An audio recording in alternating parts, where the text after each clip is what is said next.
कुलेम्स law पे कुछ advance level की प्रॉब्लम्स हम डिस्कस करते हैं। देखो, पहले एक एग्जांपल लेता हूँ। प्रॉपर वेक्टर फॉर्म में अगर हमें प्रॉब्लम सॉल्व करना हो, दो चार्जेस हैं, Q1 से 6 माइक्रोकूलम, Q2 से 12 माइक्रोकूलम। K की वैल्यू 9 × 10⁻⁹। ठीक है, इनके बीच अब इनकी पोजीशन है, ये है Q1, ये है Q। इसकी पोजीशन है 2, 4, 8। इसकी पोजीशन है 3, 5, 12।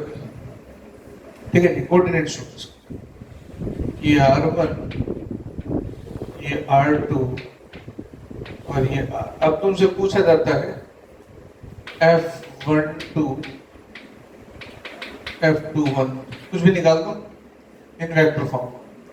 तो तुम्हें याद है कि F12 is equal to minus F21, उस माइनस साइन का फर्क होगा, तुम कोई भी एक निकाल लोगे तो तुम्हारे पास आंसर आ जाएगा। अब बेसिक फॉर्मूला याद करो वेक्टर फॉर्म का।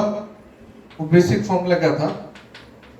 F equals to K Q1 Q2 by R² R cap.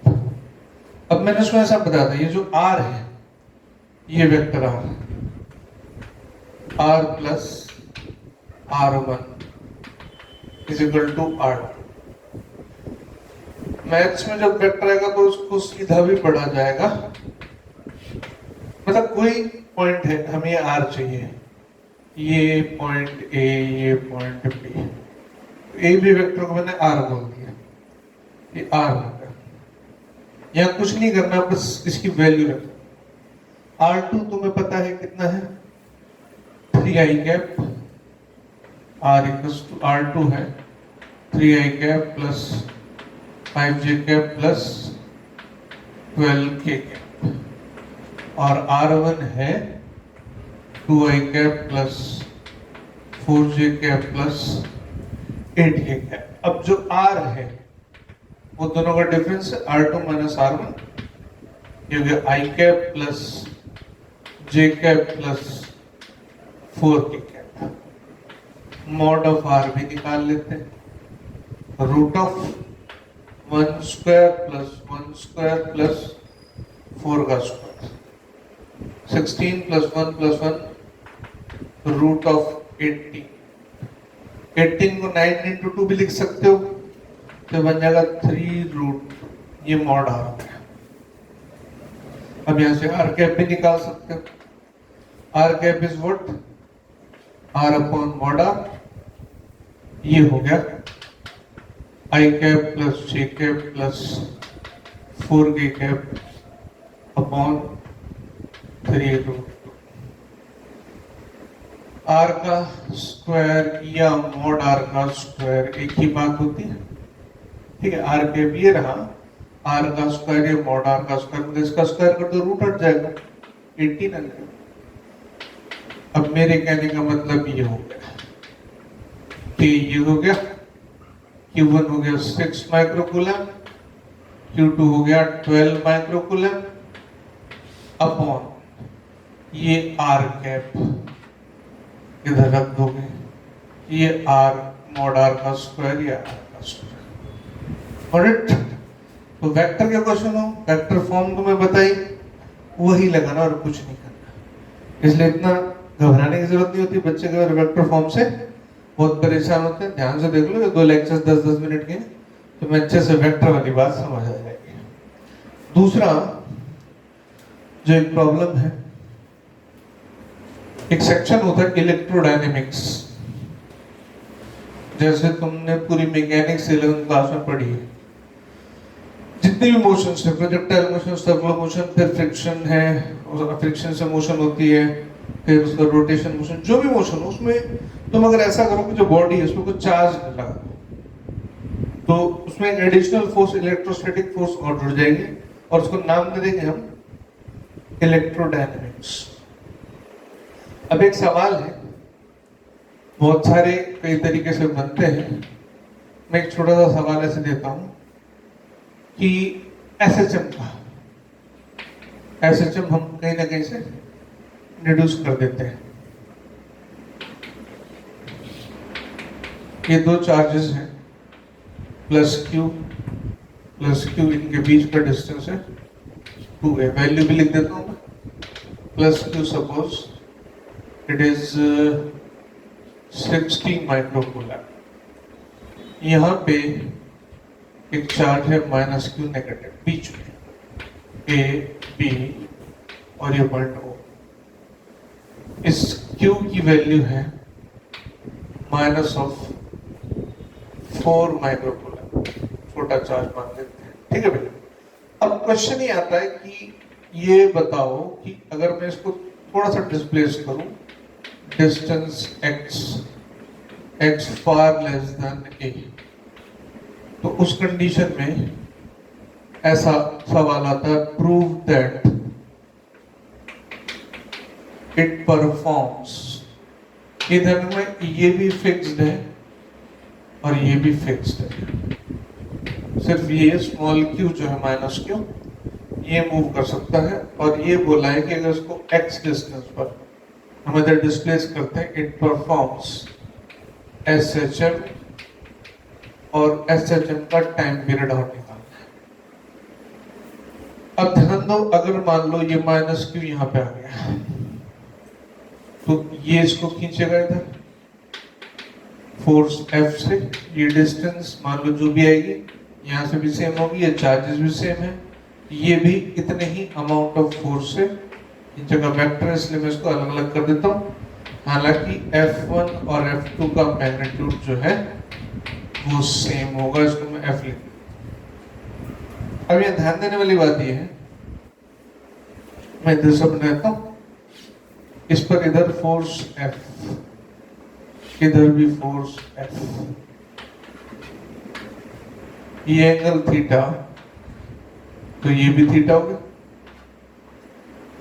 और सिमेट्री है, इधर भी एंगल थीटा होगा और ये भी एंगल थीटा। अब देखो सर, इस F का कंपोनेंट F cos थीटा और इधर F sin थीटा, ये F का कंपोनेंट F cos थीटा और ये होगा F sin थीटा। ये दोनों तो कैंसिल हो जाएंगे, जो इधर फोर्स लगेगा नेट फोर्स कितना हो गया, F net 2F sin theta. किस तरफ, इधर। अगर हम इसको ओरिजिन माने, इसको और अपवर्ड डायरेक्शन पॉजिटिव माने, अपवर्ड डायरेक्शन पॉजिटिव, तो फोर्स का नीचे की तरफ नेगेटिव हो जाएगी। बात करते हैं, F निकालते हैं पहले, F और sin theta. F is what, K capital Q small q upon ये वाला डिस्टेंस या ये वाला, इसको मैं R लिख रहा हूं, R स्क्वायर। देखो ये डिस्टेंस में R बोल रहा हूं, ठीक है। ये डिस्टेंस A हो जाएगी, तो ध्यान से देखो ये ऐसा बन रहा है, ये X, ये A, ये R, ये थीटा। अब उस डायग्राम में ऊपर देखो, R square equals to A square plus X square, theta है ये, ठीक है। और साइन थीटा है X अपॉन R। ये F हो गया, तो 2F साइन थीटा, यहाँ पे इसको मिटाना होगा।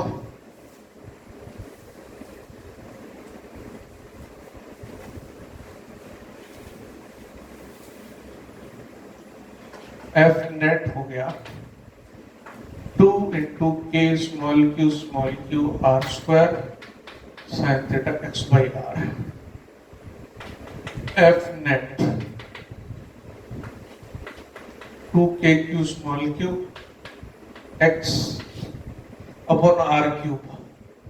R क्यूब क्या हो जाएगा, A square plus x square raised power 3/2 minus sine क्यों, क्योंकि x नेगेटिव हो जाएगा। अपवर्ड डायरेक्शन पॉजिटिवली है, फोर्स नीचे की तरफ है। अब इस टर्म को देखो, a square plus x square approximately a square. क्यों? X is very very less than a. तो हमारे पास नेट फोर्स आ गया -2k capital Q small Q upon a cube x. इस पे ध्यान दो, इसको लिखता हूं मैं m d we upon D t -2k capital q upon a cube into x. यहाँ से लास्ट रिजल्ट हमारे पास आता है वो है D we upon D T. मैं एक्सीलरेशन को ए नहीं लिख रहा क्योंकि मैं पहले यहाँ पे ए यूज कर चुका। -k capital Q small Q upon M A cube into X 2 आएगा सर, है ना। और याद करो एसएचएम में d we upon D t minus omega square x आ गया, तो टी 2 पाई बाई ओमेगा। यहाँ पर ओमेगा हो गया root of 2k capital Q small Q upon M A Q. ऐसा टाइम पीरियड निकल जाएगा। ये दूसरे टाइप की एक प्रॉब्लम है, वेक्टर ये, और एक स्टैंडर्ड प्रॉब्लम है आईआईटी में पर आई हुई है। ठीक है, ये 2 टाइप हो गए। इवन पूरी मैकेनिक्स को उठा करके एसएचएम के सॉरी इलेक्ट्रोस्टैट डाल के क्वेश्चंस बनाए जा सकते हैं। उस सेक्शन को पूरा इलेक्ट्रोडायनामिक्स बोलते हैं। चैनल पे जाओगे तो तुम्हें इलेक्ट्रोडायनामिक्स का पूरा सेक्शन मिल जाएगा। यहाँ जस्ट मैं कुछ आइडियाज दे रहा हूँ, ठीक है। हम उसके आगे चलेंगे। एक लास्ट क्वेश्चन, उसके बाद हम आगे चलते हैं। ये बड़ा इंटरेस्टिंग सा क्वेश्चन है। ये 2 मासेस हैं, जैसे मैंने स्टार्टिंग में बताया था ना, मास m चार्ज q, मास m चार्ज q। ये एयर में सस्पेंडेड है, इनके बीच में एंगल है अल्फा। अभी एयर है। अब क्या करते हैं हम इसको, हम इसकी डेंसिटी ले लेते हैं। डेंसिटी सिग्मा, ठीक है। अब हम इस पूरे सिस्टम को ऑयल में डुबो देते हैं, ऑयल, ठीक है। उसके बाद होता क्या है, इस क्वेश्चन में सवाल ये दिया जाता है कि स्टिल ये एंगल चेंज नहीं होता। एक्चुअली होना चाहिए, ऑयल में डाला तो डाइलेक्ट्रिक कांस्टेंट ऑयल का डिफरेंट होगा, मान लेते हैं वो K डाइलेक्ट्रिक कांस्टेंट।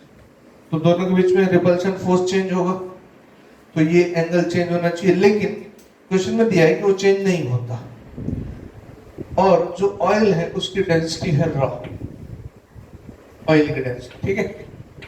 ऑयल की डेंसिटी रॉ है, ये इसकी डेंसिटी है। सपोज करते हैं कि रॉ की वैल्यू दे रखी है 8.6, सॉरी सिग्मा की 8.6 और रॉ है 2.4।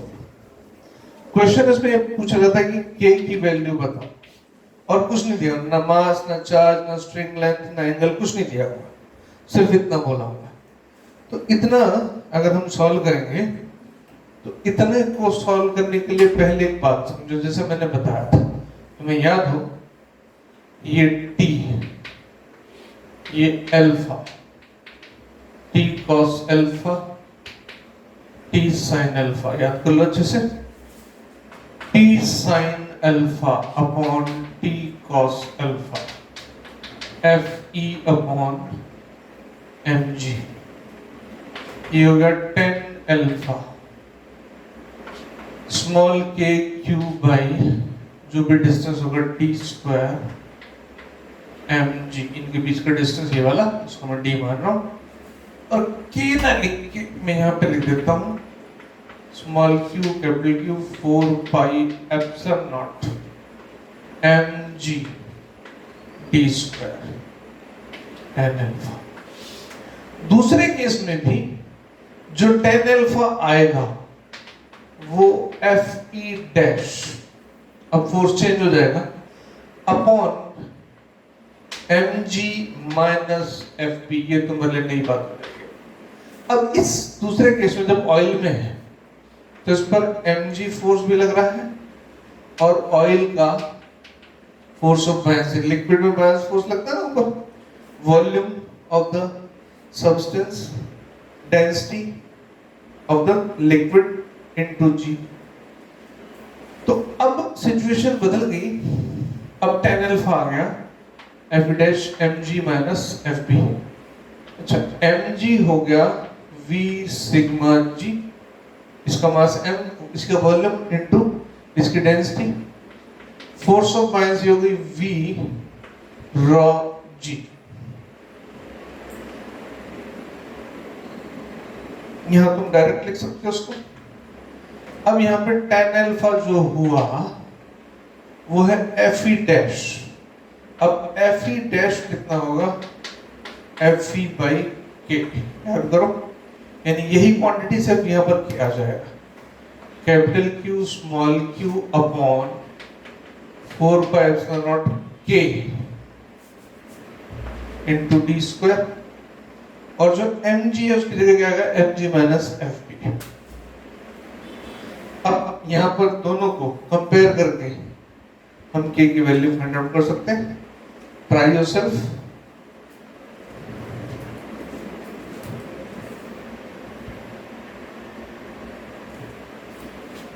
मैं यहां पे कंप्लीट सॉल्व कर देता हूं उसको। देखो, मैंने सिग्मा लिया था 8.6, रॉ था 2.4, ठीक है। अब जरा इधर आ जाओ, दोनों अल्फा तो बराबर है, q small q 4 pi epsilon naught capital K d square, इसको लिख रहा हूं, यहां आएगा mg माइनस एफ बी,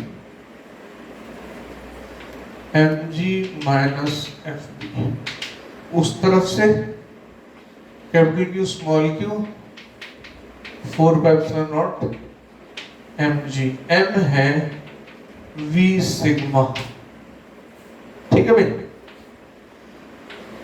ये तो ये कैंसिल हो रहा है, 4 पाई एप्सिलॉन नॉट भी कैंसिल हो रहा है, 1 अपॉन k टी स्क्वायर भी कैंसिल होगा, k v sigma g minus v rho g is equal to 1 upon v sigma g। यहाँ से vg common cancelled, 1 upon k rho minus sigma 1 upon sigma. इसको यहाँ finally solve करें तो k की value आती है sigma upon sigma minus raw, that's all. k बोले डायरेक्टेड कांस्टेंट, सिग्मा कितना है 8.6 अपॉन 8.6 माइनस 2.4, ये आ गया 6.2, 86/62, ये वैल्यू होगी डायलेक्ट्रिक कांस्टेंट। Got it?